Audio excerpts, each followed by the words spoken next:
오늘은 그 구약 성경의 구조와 그 분류라는 제목으로 좀 나누고자 합니다.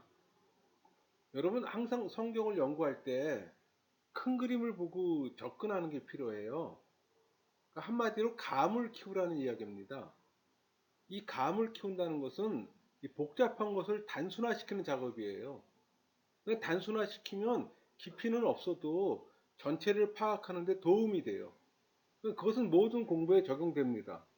예를 들어서 책을 한 권 읽지 않아도 목차만 파악해도 그 책의 내용을 알 수 있는 것과 동일해요. 저는 책을 사면 목차만 몇 번 읽어요.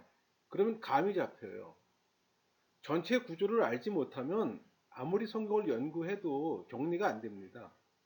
그래서 성경 66권을 한 권의 책으로 생각하면서 접근해야 합니다.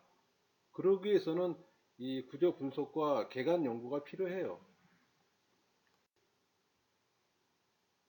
하나님께서는 율법서를 성경의 기초로 삼으셨기에 모든 성경의 주요 주제는 모세 오경에 기초를 두고 있어요.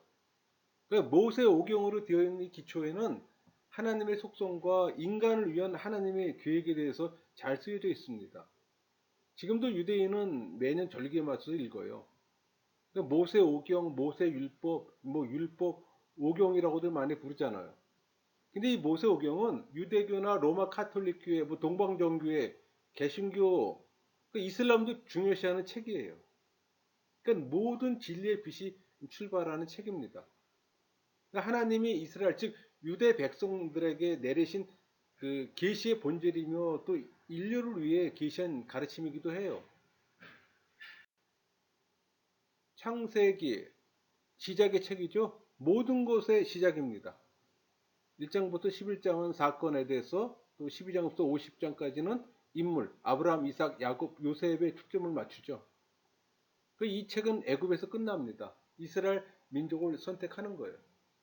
출애굽기, 어떻게 이스라엘이 모세를 지도자로 하여금 국가가 되었는가를 다뤄요.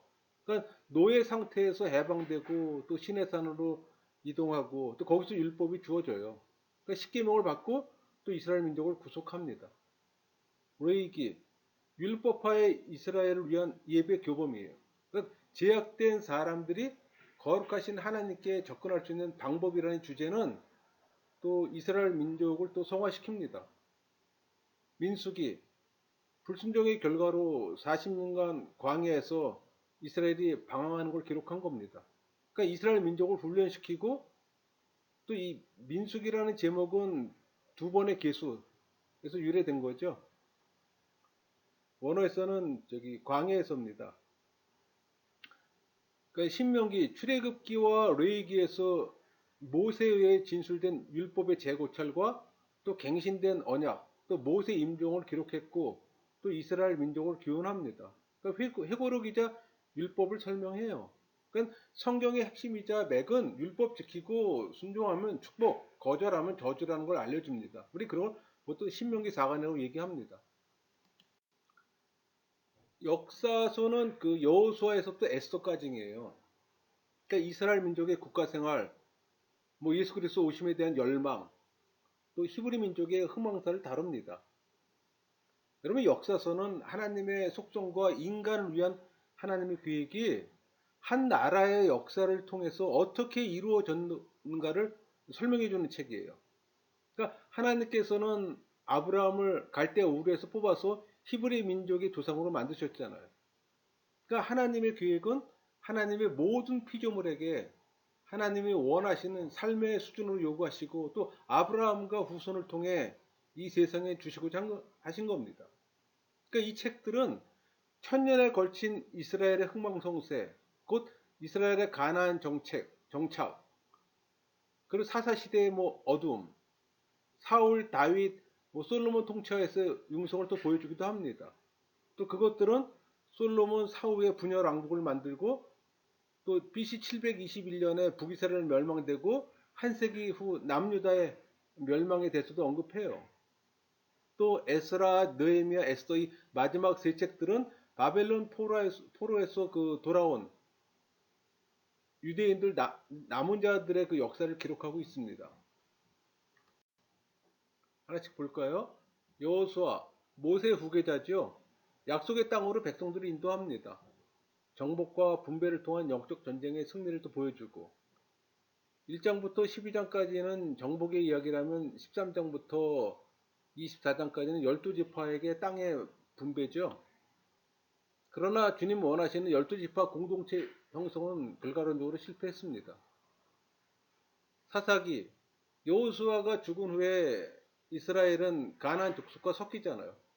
또 사람마다 자기 속에는 옳은 대로 행했기 때문에 또 하나님을 떠나고 하나님 또 그들을 구하시기 위해 또 사사를 세우고 사실 사사 시대의 그 사사의 역할은 왕 제사장 선지자 역할을 감당합니다.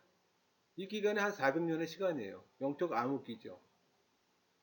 룻기, 하나님 섬기기를 택하고 다윗의 증조부가 된 그 증조모죠. 증조부가 아니고 증조모가 된 그 한 모압의 여자의 아름다운 이야기입니다. 사실 모압은 우상을 숭배하는 이방 나라잖아요. 이 룻기는 사사 시대 때 기록되었습니다. 지금도 오순절 때 수학을 축하하기 위해서 낭독해요. 사무엘상, 왕정하에서의 이스라엘 융성을 보여주는 책이죠. 여기는 세 인물이 나오는데 마지막 사사인 사무엘, 초대왕인 사울, 또 불순종하는 사울을 계승한 다윗의 또 초점이 맞춰져 있어요. 사무엘하 40년간의 다윗의 치리를 다룹니다. 그러니까 헤브론에서 7년간 유다 치리하고 예루살렘에서 33년간 전 이스라엘을 치리하잖아요. 그러니까 이스라엘의 전성기요 또 다윗 왕국의 변천사를 또 기록했습니다.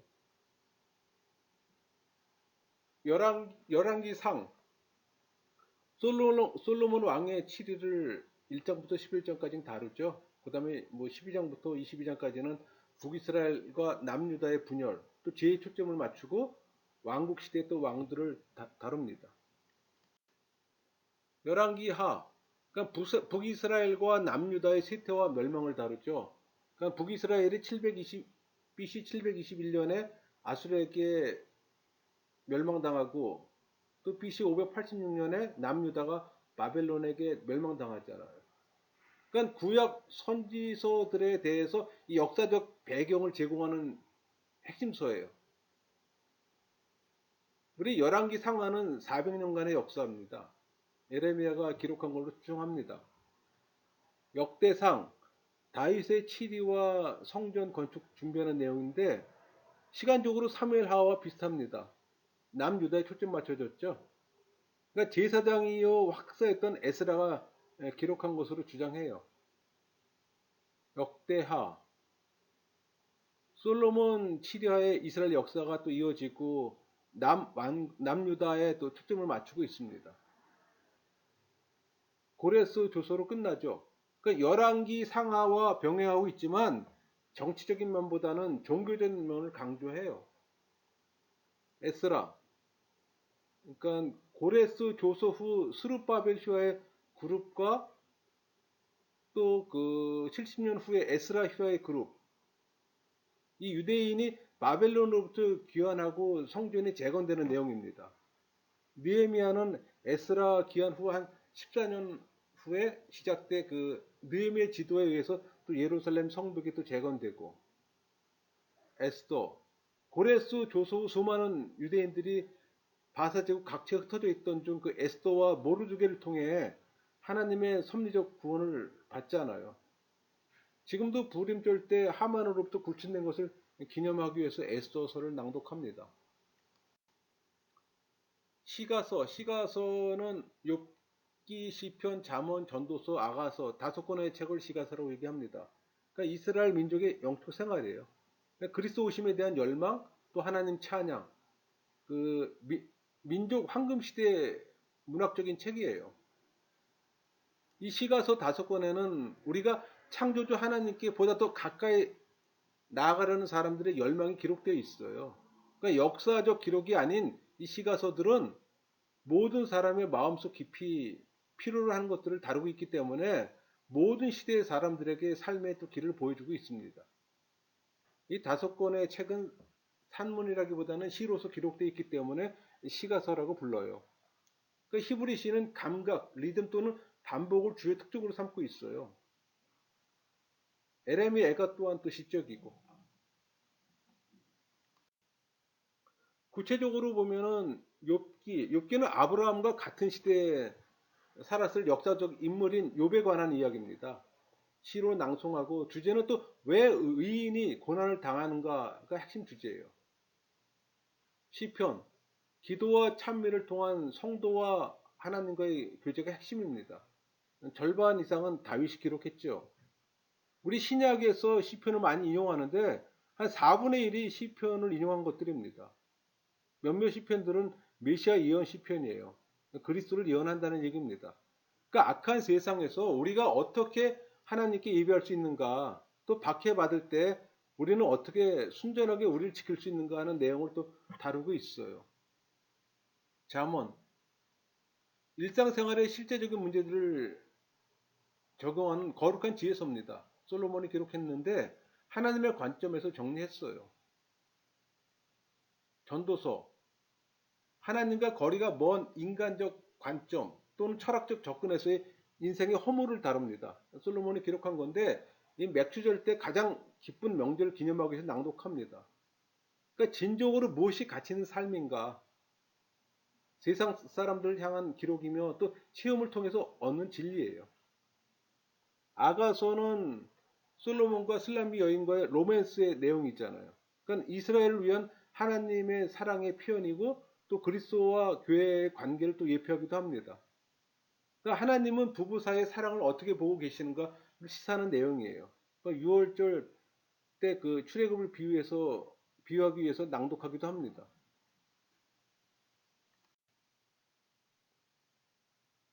예언서 이사야서부터 말라기까지이죠. 이 17권의 예언서에는 두 가지 기대가 있어요.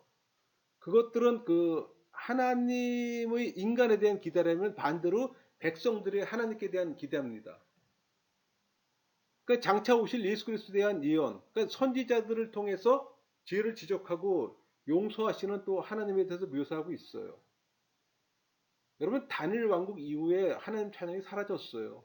그래서 하나님이 사람을 보냈던 말씀을 선포하는 겁니다. 뭐 성경은 연대순에 따라 선지서를 제시하고 있지는 않아요. 대신 먼저 대선지서를 이어서 소선지서 12권이 배치되어 있죠. 그러니까 불신과 배도의 때에 하나님께서 친히 세우신 선지자들은 북이스라엘과 남유다의 쇠퇴와 그 멸망이 있어서 특별한 또 의를 띤 인물이기도 합니다. 그러니까 선지자들은 두 왕국에 대한 심판과 장래 회복에 대해 선포했어요. 그러니까 말라기 이후 그리스도 강림 전까지 신구약 이 중간 시대 400년의 시기에는 침묵기였잖아요.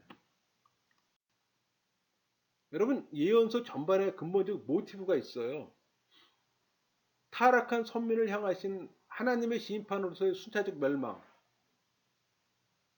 또 택한 백성을 통해 하나님의 구속사를 위한 무조건적 은혜에 근거한 남은 자 중심의 회복.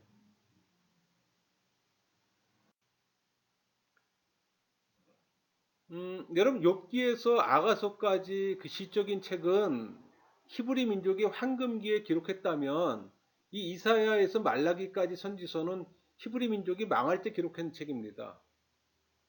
그 구약 성경에는 17권의 선지서, 16권의 선지서, 그러니까 에레미야가 2권이잖아요. 에가까지 있으니까는 각 선지자 이름을 땄습니다. 대선지서는 이사야, 에레미야, 에스겔, 다니엘 이 분류는 책의 분량으로 기준한 거예요. 그러니까 13명의 이 선지자는 히브리 민족이 멸망할 때 있었고 다른 3명은 복구할 때. 그러니까 민족의 멸망은 두 구간으로 나뉘는 겁니다. 그러니까 북이스라엘은 BC 734년에서 721년에 몰락하고 또 활동 선지자는 요엘, 요나, 아모스, 호세아, 이사야, 미가라면은 남유다는 BC 606년부터 586년에 멸망합니다. 그 활동 선지자는 에레미야, 에스겔, 다니엘, 오바댜, 나움, 하박국, 스바냐죠. 그러니까 민족의 복구는 BC 536년에서 444년까지 활동 선지자는 학계, 스가랴, 말락입니다. 여러분, 제사장 출신의 그 선지자는 에레미야, 에스겔, 스가랴라면 왕족 출신의 선지자는 이사야, 다니엘, 스바냐입니다. 목자는 아모스고. 이 선지서의 내용을 보면은 우상과 제약에서 민족을 구출하고 또 실패하면 민족은 멸망할 것이라고 선언합니다. 그러나 모두 멸망하지는 않아요. 나머지는 구원을 받을 겁니다. 이 나머지 중에서 모든 일을 하나님께로 이끌 분이 탄생하실 거예요. 이분은 언젠가 다윗의 계보에서 탄생할 위대한 사람, 선지자들은 그를 가지라고 부릅니다. 예수 그리스도를 말씀하는 겁니다. 이 메시지 선포 국가로 분류하면은 북이스라엘은 북이스라엘 선포한 선지자는 아모스, 호세아라면 니누에는 요나, 나움, 바벨론엔 다니엘, 바벨론 포로에게는 에스겔, 에돔에게는 오바냐, 남유다에는 요엘, 이사야, 미가, 에레미야, 하박국, 스바냐, 학계, 스가랴, 말라기죠. 솔로몬 이후 이 열 지파가 배교하면서 선자들이 글을 쓴 겁니다. 그러니까 북이스라엘은 애굽 종교인 송아지 숭배를 국교로 받아들였잖아요. 후에 바알 우상을 첨가했고 남유다는 바알 우상을 또 섬겼고 이 선제들의 메시지가 있어요. 그러니까 우상과 제약에서 민족을 구출하고 실패하면 민족은 멸망할 것이라고 선언합니다. 그러나 모두 멸망하지는 않아요. 나머지는 구원받을 겁니다. 또 남은 자들을 하나님께로 이끌 분이 탄생하실 겁니다. 그분은 언젠가 다윗의 계보에서 탄생할 위대한 자. 아까 말씀드린 것처럼 가지라고 불렀잖아요. 예수 그리스도. 선지자 시대는 한 400년 정도로 봅니다. BC 800년에서 BC 400년까지. 그러니까 이 시대의 중심적인 사건은 시간적으로 이 시대 중간에 있는 예루살렘 멸망이에요. 그러니까 선지자들이 가장 활동을 크게 했던 시기이기도 합니다. 여러분 이게 소천서 7권 오바댜, 요엘, 아모스, 호세아, 요나, 미가, 나움인데 이 7선지자들의 외침은 요한계시록 7교회처럼 각각의 특징을 가지고 우리에게 특화된 각각의 메시지를 던져주고 있어요. 그거 다 자상한 화법으로.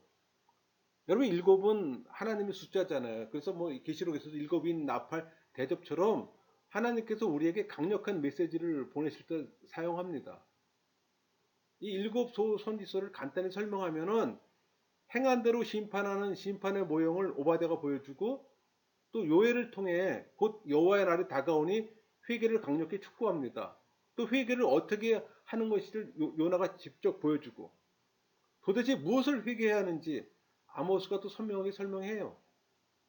또 호세아가 어떠한 죄도 회개만 하면 받아주시는 하나님의 한없는 사랑을 보여주며 또 지도층들이 먼저 회개할 것을 미가가 질책합니다. 그리고 세상을 의지하지 말고 여호와께로 돌아오라고 나오미 또 선포해요. 7선지서 얘기했죠.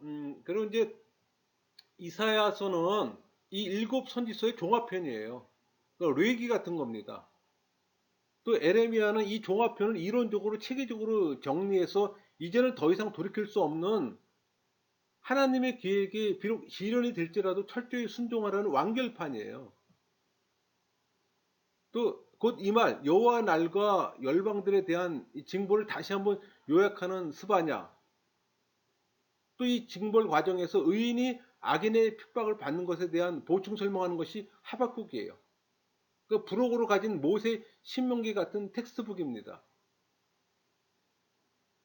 이 텍스트북을 가지고 포로 시대 동안 신앙 부흥을 위해 실천하는 방법을 에스겔이 말과 행동으로 보여주며 신앙 부흥의 동기부여를 위해 하나님께서 역사의 주권자이심을 그리고 미래의 소망을 이 다니엘이 선명하게 보여줍니다. 그게 워크북이에요.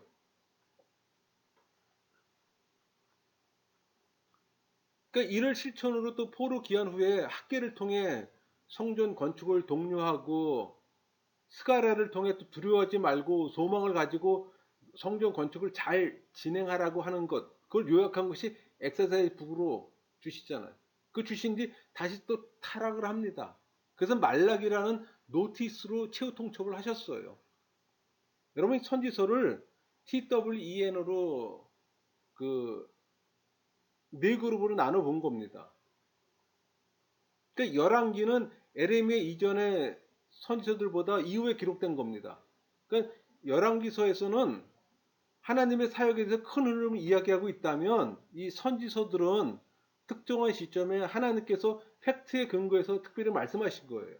그러니까 열왕기가 숲이라면 이 선지서들은 그 숲을 이루는 나무들에 대한 이야기입니다.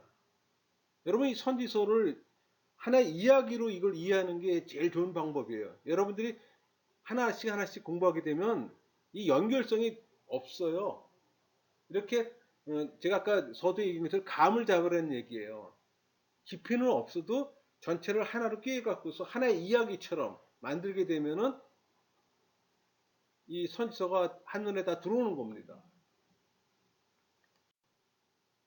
그럼 대선지서를 한번 얘기해 볼까요? 대선지서 아까 말씀드린 분량 때문에 대선지서입니다. 사람이 특별나서가 아니라 이사야 임박한 심판을 남유다에게 경고하며 또 이 경고는 나중에 바벨론에게 멸망되었을 때 실현됩니다. 그러니까 북이스라엘의 쇠퇴와 아수르에 의한 멸망 중에 기록된 겁니다. 그래서 두 달로 나누면 1장부터 39장까지는 하나님의 심판이라면 40장부터 66장은 하나님의 유래에 초점이 맞춰져 있어요. 이사야서의 상당 부분이 메시아를 다루고 있습니다. 에레미야, 남유다 그 말기의 쇠퇴 기간과 이 바벨론에 의한 멸망 중에 기록되었습니다. 에레미야는 멸망을 내다보고 항복할 것을 촉구했어요.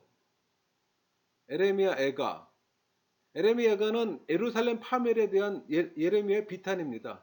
또 이 불가피한 징계 행위에 대한 하나님의 비탄도 그리고 있어요. 에스겔, 먼저 임박할 예루살렘의 멸망을 기록했습니다. 장차 또 회복될 것을 예언했고, 다니엘은 남유다에 대한 이 바벨론 초기 공략 때 포로가 됐잖아요. 그러니까 바벨론에서 기록한 거예요. 그러니까 포로시 이 책은 역사적 부분 1장부터 6장이라면 예언적 부분이 7장부터 12장으로 구분됩니다. 여러분 이 다니엘서는 요한 계시록을 이해하기 위한 기본서예요. 왜? 환상을 보여주기 때문에. 그리고 또 신구약 중간사 이해에 중요한 자료가 됩니다. 물론 신구약 중간사 때는 요세푸스와 마카비 상이 또 도움을 받아야 되는 거고. 그러니까 한마디로 이 대선지서를 비교해 보면은 이사야서는 하나님의 구원을 다룬다면 에레미야는 하나님의 심판을 다루는 거고 다니엘은 하나님의 왕국을 다루는 내용이라면 이 에스겔은 하나님의 영광의 그 중요 쟁점을 갖고 기록을 한 책이에요. 소선지서 12권을 나눠볼까요?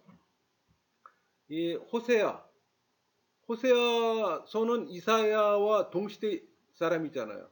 그 주제는 하나님의 사랑과 이스라엘의 폐역, 징계, 회복을 다룬다면은 요엘은 그 메뚜기 재앙, 메뚜기 재앙은 여호와 나라에 있을 장차 심판을 예시하잖아요.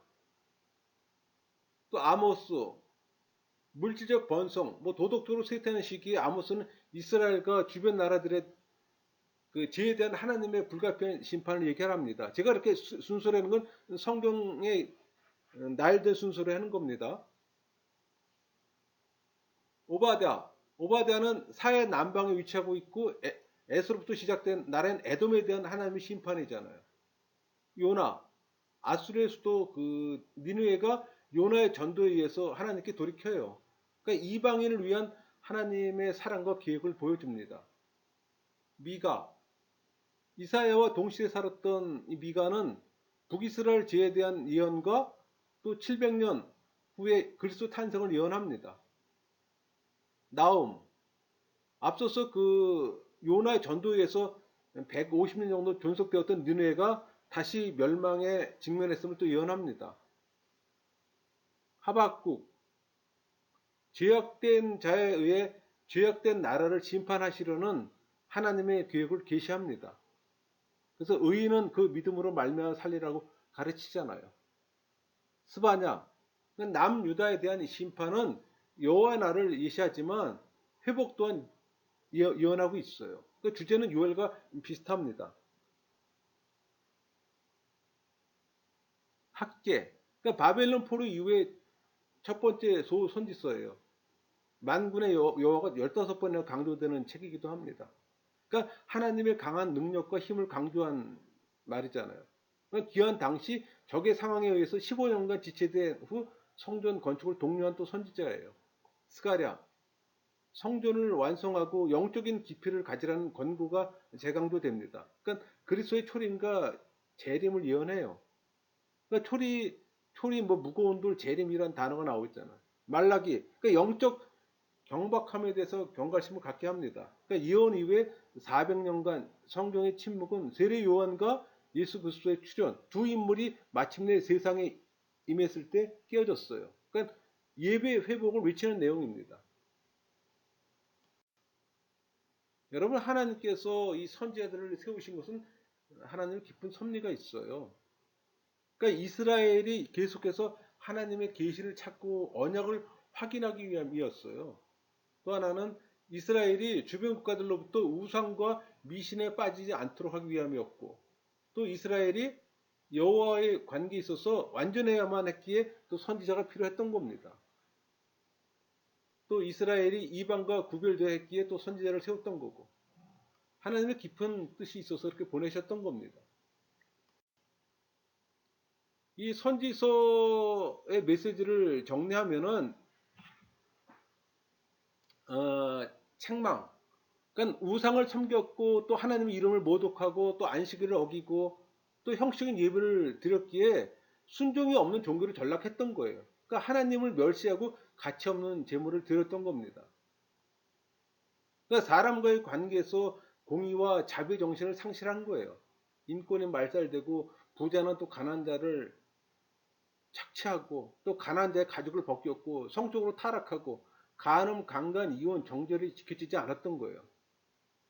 경제적인 타락으로 두 개의 저울을 사용해서 속이고 또 이웃의 소유를 탐내고 또 사법부의 타락은 뇌물을 받고 재판을 그릇되게 하고 무고한 자를 또 유죄로 판정하는 죄를 자행하는 겁니다. 저는 이걸 볼 때 왜 이 시대 우리하고 이 시대 동일한지 다시 그냥 그대로 재판되는 것 같아요. 그 다음에 회개라는 메시지입니다. 그렇지 않으면 하나님의 심판이 있을 거라고. 사실 북이스라엘이 아수르한테 멸망되고 남유다가 바벨론한테 멸망당하잖아요. 또 약속과 이 축복. 그러니까 하나님은 심판 후에 회복시켜 주십니다. 근데 그 회복은 남은 자와 새 언약을 통해서 이루어질 것이고 이 예언에서 그리스도에 대한 예언이 많이 등장해요. 또 새 언약은 무조건적 언약입니다. 그러니까 하나님은 친히 사람들의 죄를 씻어 주실 것이며 또 하나님은 성령을 부어주어 자원의 윤리를 지키는 백성들을 만드실 겁니다. 그게 핵심이에요. 여러분들이 이런 전체적인 틀을 갖고서 구약을 볼 때 구약이 하나의 이야기처럼 인식이 되는 거예요. 그게 필요합니다. 강의를 마치겠습니다.